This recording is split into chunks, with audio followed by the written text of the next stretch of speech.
एक कांच के गुटके में 6000 एंगस्ट्रॉम की एक वर्णी प्रकाश किरण आपतित है। गुटके का अपवर्तनांक 1.5 है। गुटके से परावर्तित एवं आपतित किरणों की चाल तथा तरंगदैर्घ्य ज्ञात कीजिए। तो यहां पर एक वर्णी प्रकाश स्रोत जो आपतित है उसकी तरंगदैर्घ्य यानी आपतित प्रकाश की तरंगदैर्घ्य लैम्डा 1 का जो मान दे रहा है वो कितना दे रहा है, 6000 एंगस्ट्रॉम। और गुटके का अपवर्तनांक n बराबर दे रहा 1.5। अब हमें गुटके से परावर्तित प्रकाश की चाल और तरंगदैर्घ्य ज्ञात करना है। तो जब प्रकाश एक माध्यम से परावर्तित होता है तो परावर्तित होने पर उसकी चाल और तरंगदैर्घ्य में कोई परिवर्तन नहीं होता है। किसमें?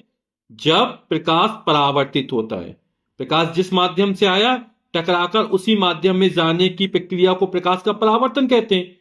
तो जब प्रकाश की कोई किरण परावर्तित होती है तो उसकी चाल और तरंगदैर्घ्य में कोई परिवर्तन नहीं होता है। यानी आपतित प्रकाश की जो तरंगदैर्घ्य होगी वही परावर्तित प्रकाश की भी तरंगदैर्घ्य होगी।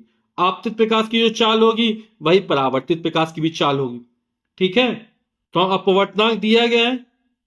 तो चूंकि प्रकाश की किरण हवा से आएगी, हवा में वापस चली जाएगी, है ना, तो जो परावर्तित प्रकाश की चाल होगी वो प्रकाश की चाल के बराबर होगी। तो गुटके से प्रकाश के परावर्तित होने पर, ठीक है, पहले परावर्तित होने पर निकाल लेते हैं। तो प्रकाश की चाल कितनी हो जाएगी? चूंकि वायु या हवा का अपवर्तन कितना होता है, n का मान 1 होता है और n बराबर क्या होता है, c/v। तो n का मान 1, c किसके, v के बराबर हो जाएगा। यानी प्रकाश की चाल बराबर निर्वात में प्रकाश की चाल, और निर्वात में प्रकाश की चाल कितनी होती है, 3 × 10⁸ मीटर प्रति सेकेंड।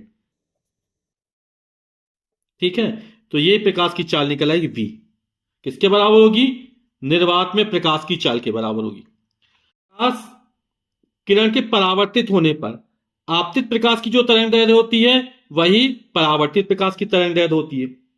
ठीक है, जब प्रकाश एक माध्यम से परावर्तित होता है तो उसकी चाल और तरंगदैर्घ्य में कोई परिवर्तन नहीं होता है। ठीक है, तो परावर्तित प्रकाश की तरंगदैर्घ्य कितनी हो जाएगी, 6000 एंगस्ट्रॉम ही रहेगी। अब हमें आपतित, तो आपतित प्रकाश की चाल भी इतनी रहेगी, 3 × 10⁸, और तरंगदैर्घ्य भी वही रहेगी, है ना। यहां पर अपवर्तित होगा, क्या होगा, अपवर्तित। तो अपवर्तित किरणों की चाल और तरंगदैर्घ्य ज्ञात कर लेते हैं। ठीक, तो अपवर्तित किरणों की चाल एवं तरंगदैर्घ्य ज्ञात करना है। तो अपवर्तित किरण की चाल आप लोग जानते हैं कि स्मॉल n बराबर क्या होता है, c/v। निर्वात में प्रकाश की चाल बटे उस माध्यम प्रकाश की चाल। ठीक है, तो v का मान ज्ञात करना है तो c/n हो जाएगा। तो c/n, निर्वात में प्रकाश चाल कितनी है, 3 × 10⁸ मीटर प्रति सेकेंड है, और स्मॉल n का मान कितना दे रहा, 1.5 दे रहा। 0.0 में 30 हो जाएगा, तो 30/15, 15 × 15, 15 × 30, तो 2 × 10⁸, और चाल का मात्रक मीटर प्रति सेकेंड। अपवर्तित किरण की तरंगदैर्घ्य, आपतित किरण की तरंगदैर्घ्य λ1 है, अपवर्तित किरण की तरंगदैर्घ्य λ2 का मान हमें ज्ञात करना है।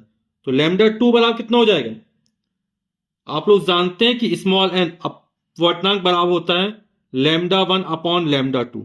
ठीक है, आपतित किरण की तरंगदैर्घ्य बटे अपवर्तित किरण की तरंगदैर्घ्य। तो λ2 का मान निकालना है तो n नीचे चला जाएगा, यानी हो जाएगा λ1/n। ठीक, λ1 का मान कितना दिया, 6000 एंगस्ट्रॉम, बटे n का मान कितना, 1.5।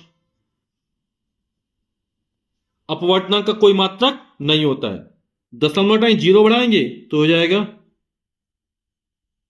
60,000 बटे 15, 15 चौक 60, 1 2 3 0, यानी 4000 एंगस्ट्रॉम। तो अपवर्तित किरण की जो तरंगदैर्घ्य निकलेगी वो 4000 एंगस्ट्रॉम निकलेगी।